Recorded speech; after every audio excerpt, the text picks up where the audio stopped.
Good evening. We're just coming back for our update this afternoon on Hurricane Dorian and running Facebook Live. If there's any questions that you have, I'm joined here with Mayor Orvac. If there's any questions that you have, please start sending those through and we'll make sure to answer those with you. But just to give you a quick update, again, my name is Christina Prue. I'm the Emergency Operations Administrator for the city, and I'd like Mayor Orvac to take some time to say hi as well. Thank you, Christina. As we covered earlier today, Christina is our quarterback. She is the city manager's right hand and responsible for running our emergency operations, which we run as a city right here at the City Hall complex in Building B. This is our Emergency Operations Center, or EOC, in the vernacular. So St. Lucie County is responsible for the state's and the county response here in St. Lucie County for all of our emergency response, but in the city, we run our own operation right here at the City Hall complex. Our city manager is the incident commander, and but again, his quarterback is Christina Prue. She's been doing an amazing job, and we've had a beehive of activity. You might have seen earlier broadcast today where we broadcast live right from the EOC. There's just too much action going on in there, so we wanted to take it outside while we can to reach out to you. Christina, we just had the conference call, of course, with the National Hurricane Center and the National Weather Service. Went down the we ran down the list, the checklist. We heard from the governor, all kinds of things. But a lot of people, I think, got a phone alert this afternoon, and it was very upsetting, I think, because here we were, and a lot of people saw on TV it was going to the right, and now it's close enough and dangerous, so dangerous, that St. Lucie County and others are ordering evacuations. Could you just speak to some of that for us? Sure, absolutely. So that's one big thing that City of PSL Emergency Operations Center and PSL staff out in the field have been really working to share with residents, is that we want to stay vigilant. We want to make sure that we're still preparing for how serious this storm truly is. It's so important to us to share that with our residents, and as Mayor Orvac said before, we would rather be over-prepared and have you be frustrated that we, as a unit, as a city team, did all prepared this much and then didn't need it. But all day long, we would rather do that, and just we're hoping for the best, seeing what's happening. But right now, the National Weather Service and National Hurricane Center is saying that we're looking only being about 50 miles off the coast of Florida. So if we have just a small shift in track, that can really affect us, being tropical storm force winds or having a direct hit. And right now, being Category 5, 185 miles an hour, that's pretty serious. So we here are taking it seriously, and we're going to continue to do so. And we ask that you join us and continue to prepare your homes and your families. And last minute here, please help your neighbors too. Please make sure that they're prepared as well, because please remember, we recover as a community. We respond as a community. So while we were on the conference call, of course, we're multitasking. I got several Facebook questions and emails from people in Port St. Lucie wondering if the evacuation covered them, wondering if their home is in danger of flooding. And what I'd like to share is that St. Lucie County has ordered evacuations, of course, for the Barrier Island. We don't have any of that, but also manufactured and mobile homes. And we do have that. And the city has also ordered that evacuation. The other thing the county has done is low-lying homes. And a good way to know if your home would be, quote-unquote, considered low-lying is, are you in a flood zone? So if you're in a flood zone, that's an indication of you being in a low-lying area. Also, if your home has experienced structural flooding before, that's the other best indication. And I would encourage you to consider that and take action. So on the call, the National Weather Service said, if Dorian comes closer and the core directly impacts, which means it would come more to the west of the current track and directly hit us or directly impacted us right off the coast, we could expect 4 to 7 feet of storm surge. So keep that in mind in your planning.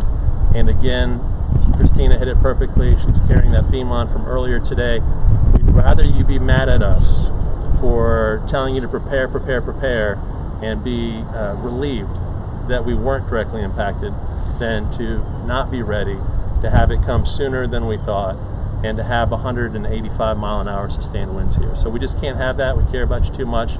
We want you to be ready, so keep on doing it. And Sarah, do we have any questions? Yeah, we have a few. Okay. What can be done about the people who have things left out? Okay. So we can't say it enough. We have a great website, cityofpsl.com/Dorian. So we want you to go there. And one of the things that you're going to see there is our hotline. And I'm sorry that I don't have it memorized. I'm going to go to my notes. You don't have it memorized, do you? I don't. While he's looking through his notes, we're just going to continue on. Here it is. So I knew I'd get to it quick. You can't remember everything, but you try to have it within reach. So our hotline is 873-6382. Again, 873-6382. Now that's a good place to call us and get help. Also, feel free to email mayor@cityofpsl.com.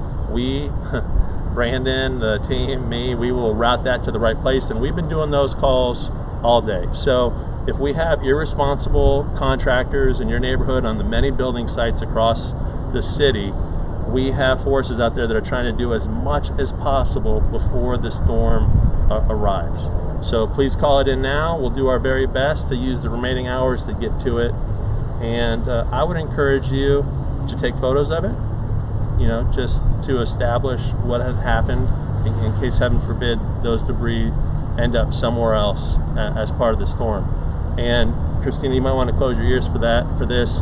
As mayor, what I tell you, I give you the advice that I myself would give to my family, or the things that I would do. And I can tell you that for every storm, that's right, look the other way, for every storm event that's occurred in the city of Port St. Lucie, my sons and I have gone through the city, gone to construction sites in the hours leading up to the event, and I got some big strapping lads. We picked that stuff up and put it in the garage of the unbuilt unit and secure it to the best of our abilities. We always figure that loose boards and wire are better inside of the house than out front blowing into your yard. So that's what we do. If you're able-bodied and it's at the last minute and help hasn't arrived, the contractor hasn't stepped up, if I lived there, that's what I would do, PSL. So you're back. Thank you. All right, people are asking again, we had this one earlier, will there be a curfew? Any word on that? So currently right now, we do not have a curfew in place. However, if one is necessary as we get closer to the storm, that certainly will be issued by our police department. It's important to remember that following a storm, residents are not immediately going out. If there's water that's flooding in the street, if we have down power lines, if the roadways are blocked for whatever reason, whether there's vehicles or trees in the street, it's so important that they remember it's not safe to go out immediately following. Please wait until the weather clears up, until the roadways are cleared. Yeah, and please just stay tuned to cityofpsl.com/Dorian, cityofpsl.com/Dorian. That's where all our official advisories go. And for example, when we ordered the evacuation of manufactured and mobile homes, that's where it went. If we have to impose a curfew, if we have to impose the banning of alcohol sales, that is where you will see it. So please stay tuned there. You may see other great resources. I try to contact you on Facebook. City's running its Facebook page. But if you really want to figure out what the latest advisory is, please go to cityofpsl.com/Dorian for as long as it's up and you have power and you can. And then remember, we're going to be broadcasting from WQCS, which is 88.9. It is 88.9. That's correct. She's what? You like to listen to the radio on the computer versus those old-fashioned devices that some of us use. We're new school here. So on the topic of our website, people want to know, is there a map to know if we're in a flood zone? Floodplain maps, flood zone maps are on the city's website, and we'll confirm that the FEMA maps are on there as well. If not, we'll make sure that they're on there today. Also, we didn't mention it before, but we are officially under a hurricane warning, no longer hurricane watch. That gives us that 48-hour mark. That's a really great question, and I was just looking for the FEMA map and I couldn't find it. So if we can go back in there after this is over, we'll put the links on. We could put the links on cityofpsl.com/Dorian. Thank you. Great one. Great question. Thank you for that. Let's see. Are builders required to secure trash in dumpsters? So I know our code enforcement team right now is very, very diligently working to make sure that all construction sites are secured. I think the mayor can speak a little bit better to what the physical requirements are of that. But I know that, as he said before, you can contact him or you can go through our hotline if you feel that there are sites that have not been maintained or cleaned up yet. No, and setting the expectation, if there's a dumpster on site and it doesn't have a cover, the likelihood of it being removed before the event is pretty close to zero. So we're probably going to have to live with that unit being in place and what's in there being in there. So I don't see that changing. Moving forward, I think the city's going to evaluate the level of compliance and look at what can it do with its laws to encourage better compliance in the future. It doesn't help us now. I think, quite frankly, the laws are kind of for the law-abiding people. There will always be people that don't follow the laws, and they probably won't follow the new ones either. So we'll have to work on that moving forward. But it's always an issue. And the reality is, if a 180-mile-an-hour storm comes here, every single sign that you see in this parking lot, most of those trees that you see, the lamp posts that you see, all of that is going to be flying out of the ground. And that type of storm, coconuts, avocados, pine straw. You'll see pine straw stuck in brick. Mother Nature's pretty incredible. So we have one more, and then we'll wrap it up. Someone has asked a couple times. She's asked, is there a chance the St. Lucie River will flood with the expected rain?